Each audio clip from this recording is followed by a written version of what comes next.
सर्दियों की एक ठंडी सुबह थी। शहर की गलियों में धुंध पसरी हुई थी। एक पुरानी हवेली के आंगन में शादी की तैयारियां जोरों पर थीं। लाल झालरें, फूलों की महक और ढोल की थाप हर कोने में गूंज रही थी।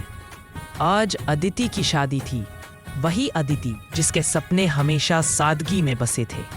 वह सफेद गुलाबी लहंगा पहने आईने के सामने बैठी थी, पर उसके चेहरे पर खुशी से ज्यादा एक अजीब सी बेचैनी थी। उसकी आंखें बार बार मोबाइल की स्क्रीन पर टिक जाती, शायद किसी के मैसेज का इंतजार था। 2 साल पहले अदिति की जिंदगी में अर्जुन आया था। कॉलेज के दिन थे। दोनों की मुलाकात लाइब्रेरी में हुई थी। अर्जुन शांत, समझदार और सच्चे दिल वाला लड़का था। धीरे धीरे दोनों की दोस्ती प्यार में बदल गई।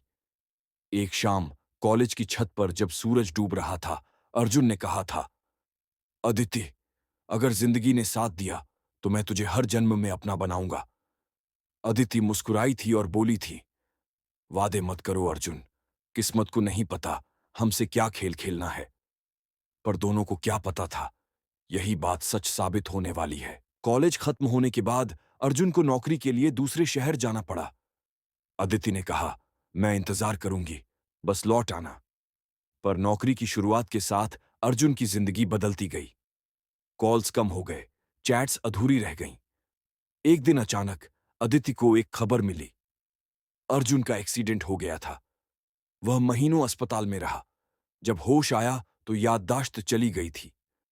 अदिति हर दिन उसके घर जाती, पर अर्जुन उसे पहचान नहीं पाता। कभी कभी बस एक अजनबी नजर से देख लेता और फिर मुड़ जाता। धीरे धीरे अदिति की उम्मीदें। अदिति के घर वालों ने कहा, बेटा, अब आगे बढ़ जाओ, अर्जुन को तुम्हारी याद भी नहीं। वह चुप रही। फिर कुछ महीनों बाद रिश्ता आया, एक सरकारी अफसर राघव का।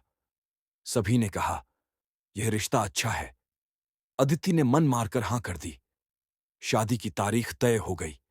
घर में रौनक लौट आई, पर अदिति के दिल में सन्नाटा था। शादी के दिन सुबह जब अदिति तैयार हो रही थी, दरवाजे पर किसी ने दस्तक दी।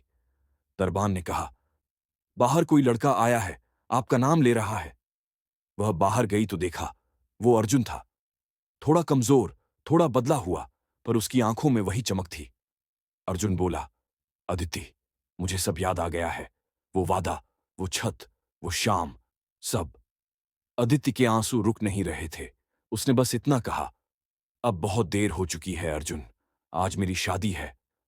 अर्जुन चुप हो गया। कुछ पलों बाद बोला, शायद कुछ वादे अधूरे ही अच्छे लगते हैं, क्योंकि वहीं से यादें शुरू होती हैं।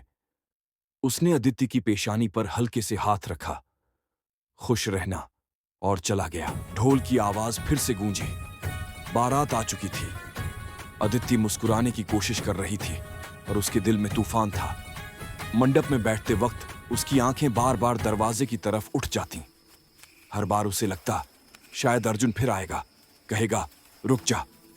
पर वो नहीं आया। विवाह के मंत्र पूरे हुए। सबने तालियां बजाईं, पर अदिति के भीतर सिर्फ सन्नाटा था। शादी पूरी हो गई, पर दिल अधूरा रह गया।